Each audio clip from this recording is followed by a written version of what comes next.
피곤하고 체력이 떨어지면 입안이 헐거나 혓바늘이 나는 경험 한 번쯤은 해보셨죠? 구내염이 나거나 혓바늘이 나면 통증도 심하고 밥도 제대로 먹지 못해서 여간 힘든 게 아닌데요. 이 구내염 치료제는 크게 먹는 약, 그리고 바르는 혹은 붙이는 약, 또 가글 형태의 약으로 나눠볼 수 있습니다. 오늘은 이 구내염 치료제로 유명한 알보땡과 오라메땡, 페리덱땡 연고에 대해 비교해보겠습니다.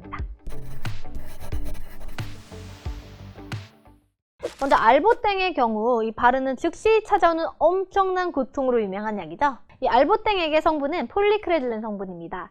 이 같은 성분의 제품으로 립토케땡액, 페리터땡액, 오라메땡액, 이반크땡액 등이 나와 있죠.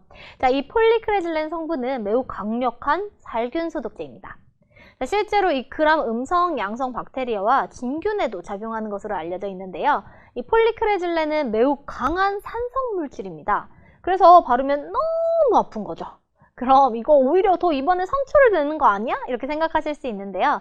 다행히 이 폴리크레질렌은 정상적인 세포에는 작용하지 않고 손상된 세포에만 작용한다고 합니다.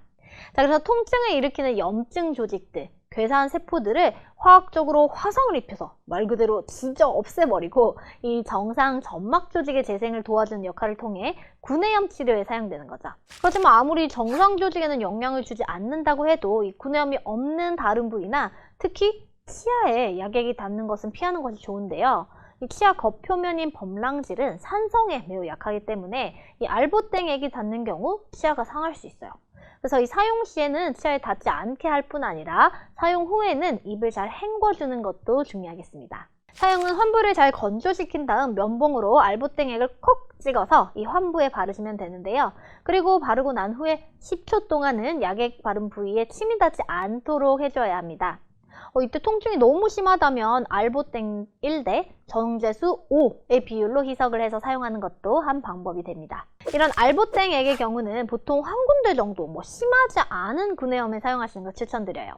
그래서 대한구강내과학회지에 이 알보땡액 성분을 환자가 임의로 광범위하게 수차례 사용했다가 이 염증성 삼출물과 궤양으로 진행된 케이스가 실리기도 했는데요. 그리고 일단 이 여러 군데 난 경우 이 알보땡액을 다 적용하기엔 너무 아파요. 보통 이 구내염이 여러 군데 났거나 오래되고 또 심한 경우에는 저는 이런 가글 형태 제품이나 먹는 구내염 약을 추천드립니다. 참고로 이 알보땡액은요, 이 지렴에도 사용이 가능합니다. 사용법은 용액을 적신 거즈를 질 안에 넣고 가벼운 압력으로 해당 부위를 1 내지 3분간 누른다. 3일 내지 4일 간격으로 2번 사용하고 증상이 사라지지 않으면 의사와 상담한다 라고 되어 있긴 합니다만 이 지렴을 사용하는 경우는 매우 드뭅니다. 사용 방법도 간단치 않은 편이니까 개인적으로는 지렴에는 그냥 의사, 약사님과 상의 후에 다른 제품들을 우선적으로 고려해 보시는 걸 추천드려요. 다음은 오라메땡 연고입니다.